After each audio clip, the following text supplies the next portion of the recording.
নরসিংদীর মনোহরদীতে Khidirpur kindergarten and high স্কুলে ২০২৫ শিক্ষাবর্ষের বার্ষিক পরীক্ষার ফলাফল ও পুরস্কার বিতরণী অনুষ্ঠান অনুষ্ঠিত হয়েছে। বিদ্যালয় প্রাঙ্গণে আয়োজিত অনুষ্ঠানে শিক্ষাবিদ, শিক্ষক, অভিভাবক ও শিক্ষার্থীরা অংশ নেন। কৃতিত্বপূর্ণ ফলাফল অর্জনকারী শিক্ষার্থীদের মাঝে পুরস্কার তুলে দেওয়া হয়। বিস্তারিত দেখুন মোহাম্মদ এমরুল ইসলামের প্রতিবেদনে। নরসিংদী মনোহরদী উপজেলার খিদিরপুর ইউনিয়নের খিদিরপুর গ্রামে অবস্থিত খিদিরপুর কিন্ডারগার্টেন অ্যান্ড হাই স্কুলে ২০২৫ শিক্ষাবর্ষের বার্ষিক পরীক্ষার ফলাফল প্রকাশ ও পুরস্কার বিতরণী অনুষ্ঠান অনুষ্ঠিত হয়েছে। শনিবার সকালে বিদ্যালয় প্রাঙ্গণে এই উপলক্ষে এক উৎসবমুখর পরিবেশের সৃষ্টি হয়। অনুষ্ঠানের সভাপতিত্ব করেন কটিয়াদি সরকারি কলেজের সাবেক অধ্যক্ষ মোহাম্মদ মুজিবুর রহমান। অনুষ্ঠান সঞ্চালনা করেন বিদ্যালয়ের গণিত বিভাগের সিনিয়র শিক্ষক মালেক আল হাসান।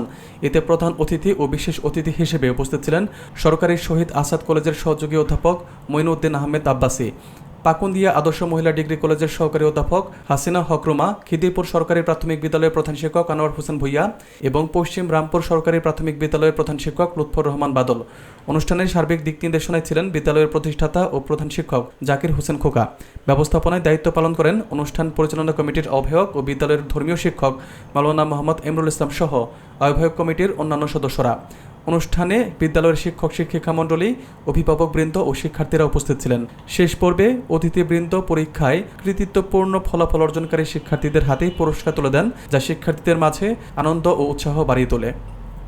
কলেজের সহকারী অধ্যাপক আমার ক্লাসমেট হাসিনা হকরুমা পর্যন্ত এই প্রতিষ্ঠানের সাথে জড়িত ছিল, আজকে দুনিয়াতে নাই।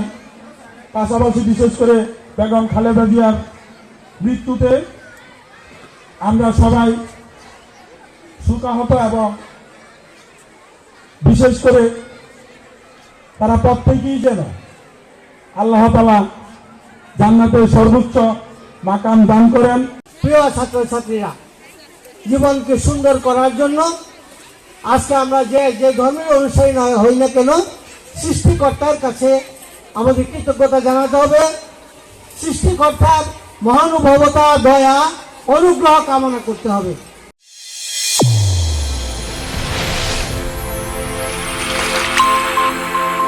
চ্যানেল A1 হৃদয়ের স্পন্দন।